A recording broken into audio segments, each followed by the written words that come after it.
Hello दोस्तों, own passive family में आपका स्वागत है। दोस्तों, अगर चैनल पर नए हैं तो चैनल को सब्सक्राइब जरूर कीजिए। दोस्तों, ओन पैसिव में फाउंडर्स तब से आया हुआ है, उसे 4 से 5 साल हो गए। बहुत से फाउंडर इसमें शुरू से जुड़े हुए हैं और जब फाउंडर्स इसमें आए तो 2020-22 में उसे बोला गया, उसे लगता था कि उसे इतना लंबा सफ़र नहीं करना पड़ेगा। उसे लगा कि अगर वो ज्वाइन करेगा, फाउंडर्स बनेगा इस कंपनी का, तो 2 से 4 महीने 6 महीने बाद उसको यहाँ पे इनकम आनी शुरू हो जाएगी। और एक सपना सजोया उसने। आप कह सकते हैं कि उसने बहुत से अपने फैमिली मेंबर को भी ऐड किया, फाउंडर्स बनाया। उसे लगता था कि अगर अब वो फाउंडर्स नहीं बना ओन पैसिव में तो बाद में फिर ऐसा होगा कि वो अगर यहाँ पे पैसे और भी ज़्यादा पैसे देगा, लाखों करोड़ों रुपए देगा, तो भी शायद वो यहाँ पे फाउंडर्स ना बन पाए, क्योंकि फाउंडर्स बनना यहाँ पे एक लिमिट में था। उसके बाद फाउंडर्स नहीं बन सकता। लेकिन जैसे 2022-23 में भी फाउंडरशिप 22 तक फाउंडरशिप यहाँ पे देखने को मिली कि फाउंडरशिप यहाँ पे दी जा रही थी, तो लगभग फिर से 5-6 लाख लोग यहाँ पे फाउंडर्स बने और यहाँ पे फाउंडरशिप ली। उन्हें लगा कि जो सपनों की उड़ान वो भरना चाहते हैं, वो ओन पैसिव ही एक ऐसा सोर्स है जिसके थ्रू वो अपने सपनों को सच कर सकते हैं। और ओन पैसिव के साथ वो लोग जुड़े। जब ये लगा कि फाउंडरशिप अब नहीं मिल सकती तो उनका एक तरह से सपना टूट सा गया था। पर जब 2022 में फाउंडरशिप उन्होंने ली तो वो एक इस चीज़ को लेके एक्साइटेड थे कि कब इसका प्रोडक्ट आएगा, क्योंकि बताया गया कि प्रोडक्ट आने के बाद जो प्रोडक्ट सेल होंगे उसका कमीशन यहाँ पे फाउंडर्स को रेगुलर मिलता रहेगा। एक ऐसा प्लेटफॉर्म फाउंडर्स को मिल चुका था जो कि लगता था कि अगर वो यहाँ पे सोता रहेगा तो भी उसकी अर्निंग आती रहेगी, यानी कि एक पैसिव इनकम का सोर्स फाउंडर्स को यहाँ पे मिल चुका था। और फाउंडर अपने सपनों के बारे में सोचने लगा कि वो यहाँ से कितनी अर्निंग करेगा, कितनी यहाँ से कमाई करेगा, कितने अपने सपनों को सच करेगा। किसी के लिए अलग अलग सपने थे। देखिए दोस्तों, हर इंसान का अलग अलग सपना होता है। कोई छोटा सपना देखता है, कोई बड़ा सपना देखता है, कोई हो सकता है अपने लिए मकान देख रहा हो, कोई अपने लिए गाड़ी ढूंढ रहा हो, कोई अपने बच्चों की एजुकेशन के लिए ये पैसा यूज करना चाह रहा हो। तो हर इंसान के अपने अपने सपने हैं। लेकिन अगर यहाँ पे फाउंडर्स के सपने टूटे तो आपको लगता है कि ये कितना बड़ा सपना फाउंडर्स तोड़ देगा, एक तरह से उसका सपना टूट जाएगा। तो इस तरह से फाउंडरशिप अगर जब उसने ली है तो यहाँ से निश्चित ही बनता है कि वो अपने सपनों को जरूर पूरा करेगा। दोस्तों, सबसे बड़ी बात ओन पैसिव में एक है कि यहाँ पे जो 14 लाख फाउंडर जुड़े हुए हैं और जिसमें से लगभग 40 से 45% सिर्फ इंडिया से है।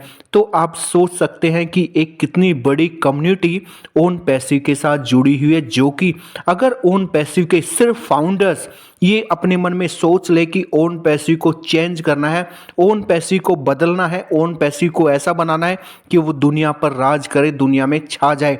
तो अगर हर फाउंडर पर फाउंडर किसी 100 लोगों के बारे में सोचे कि 100 लोगों तक ओन पैसिव को पहुंचाना है, तो आप अंदाजा लगा सकते हैं 14 करोड़ लोगों तक ओन पैसिव की पहुंच हो जाएगी, अगर सिर्फ फाउंडर्स अपने मन में ये ठान लें कि ओन पैसिव को बहुत आगे लेकर जाना है। क्योंकि अभी 14 लाख फाउंडर्स हैं और 14 लाख फाउंडर्स पर फाउंडर सिर्फ 100 लोगों को उसके बारे में बताएं।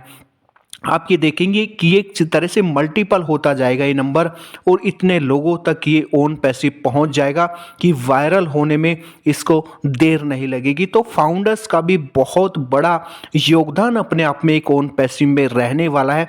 फाउंडर्स अपने आप को कम ना समझें कि हम कुछ नहीं कर सकते, फाउंडर्स बहुत कुछ कर सकता है। आप इस कंपनी में ये ना समझें कि सिर्फ फाउंडर्स है। फाउंडरशिप का मतलब आप ये समझ के चलें कि आपकी इसमें ओनरशिप है, आप भी कंपनी के एक बहुत बड़े पार्ट हैं, कंपनी के शेयर होल्डर आप हैं। तो इस चीज़ को आप बिल्कुल भी अवॉइड नहीं कर सकते, बिल्कुल नेगलेक्ट नहीं कर सकते कि आपका कंपनी में कोई रोल नहीं है। फाउंडर्स एक बहुत बड़ी जिम्मेदारी, एक बहुत बड़ा रोल प्ले करता है, मेजर रोल प्ले करता है ओन पैसिव में।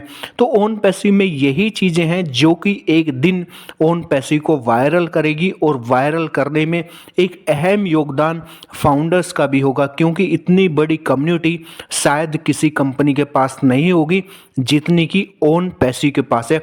दोस्तों अब बात कर लेते हैं कि ओन पैसिव को 3 महीने हो गए कि अभी तक ट्रैफिक नहीं मिला है, जबकि प्रोडक्ट लॉन्च हुए 3 महीने हो गए हैं और लगभग 9 से 10 दिन अभी बचे हैं। नवंबर मंथ भी एंड हो जाएगा, उसके बाद ये पैकेज एक्सपायर हो जाएगा। फाउंडर्स को यही लगता है कि पहले ये था कि फाउंडरशिप आपको लेनी है, उसके बाद इंतज़ार इतना लंबा हुआ कि पहला प्रोडक्ट नहीं आया, और पहला प्रोडक्ट जो ओ कनेक्ट आया उसके बाद भी इंतज़ार करना पड़ा कि यहाँ पे कभी पेमेंट का इश्यू आ रहा था, कभी विड्रॉल को लेके इश्यू आ रहा था। अब फाउंडर्स चाहता है कि ये चीज़ें जल्द रिजॉल्व हो, क्योंकि कब तक फाउंडर्स ये देखता रहेगा, साल दर साल इंतज़ार करता रहेगा। फाउंडर्स की भी कुछ लिमिटेशन है, उसकी भी लाइफ की कोई टाइमलाइन है कि उसने डिसाइड कर रखा हो कि मुझे 2022 में ये करना है, 2023 में ये करना है, 2024 में करना है। हर इंसान का एक टारगेट होता है लाइफ को लेके कि मुझे कब क्या करना है। तो सारी चीज़ें लाइफ में इसी तरह से जुड़ी होती हैं कि लाइफ का एक स्टेप बाय स्टेप इंसान अपनी लाइफ को आगे बढ़ाता है, और कुछ डिसीजन होते हैं जो उसे समय के अनुसार लेने पड़ते हैं। तो इसीलिए अब ज़रूरत है फाउंडर्स को कि ऐसा ना हो कि 2023 निकल गया, 2024 भी ऐसे ही ना निकल जाए।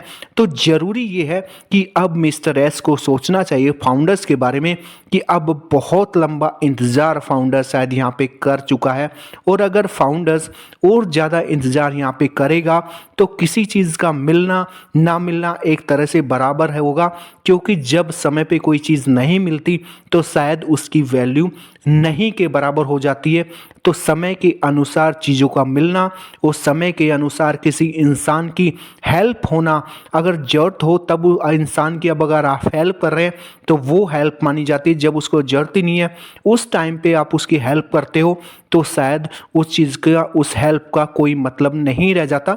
तो ओन पैसिव में भी हम यही सोच के चल रहे हैं कि मिस्टर एस सभी फाउंडर्स की हेल्प करेंगे, और शायद वो सभी फाउंडर्स की स्थिति को समझ रहे होंगे, कंडीशन को समझ रहे होंगे कि फाउंडर्स अभी कैसा फील कर रहा है, और आने वाला टाइम फाउंडर्स की लाइफ चेंजिंग वो कैसे बना सकते हैं, कैसे लाइफ को बेटर कर सकते हैं, कैसे वो ह्यूमैनिटी को अपलिफ्ट करने की बात करते हैं।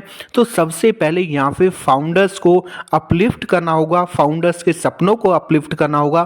फाउंडर्स ने जो सोच रखा है, फाउंडर्स ने जो चीज़ें सोची हैं उनको अपलिफ्ट करना होगा, क्योंकि फाउंडर्स की समाज में एक तरह से कह सकते हैं, जैसे जो भी फाउंडर्स है उसने अपने फ्रेंड सर्कल में या सोसाइटी में जो चीज़ें बता रखी हैं कि मैं एक ऐसी कंपनी का पार्ट हूँ जो कि ग्लोबली बहुत मेजर अपने आप को रिप्रेजेंट करती है, बहुत मेजर रोल प्ले करती है इस सेक्टर में, कि उसके प्रोडक्ट आने वाले हैं, और प्रोडक्ट आएंगे तो हम को कमीशन यहाँ से मिलेगा। हम एफिलिएट पार्टनर हैं कंपनी के, और हम कंपनी के साथ जुड़े हुए हैं।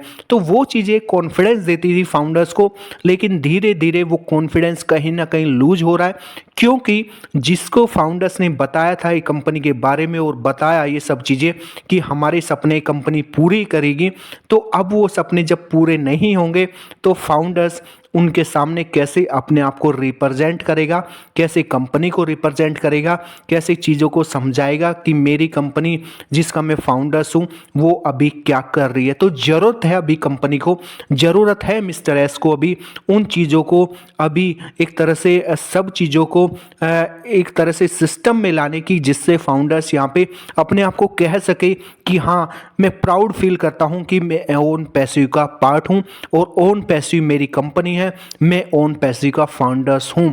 तो ऐसा मिस्टर एस को कुछ जल्दी से जल्दी करना होगा, जिससे कॉन्फिडेंस फाउंडर्स के मन में आ सके और वो प्राउड फील कर सके।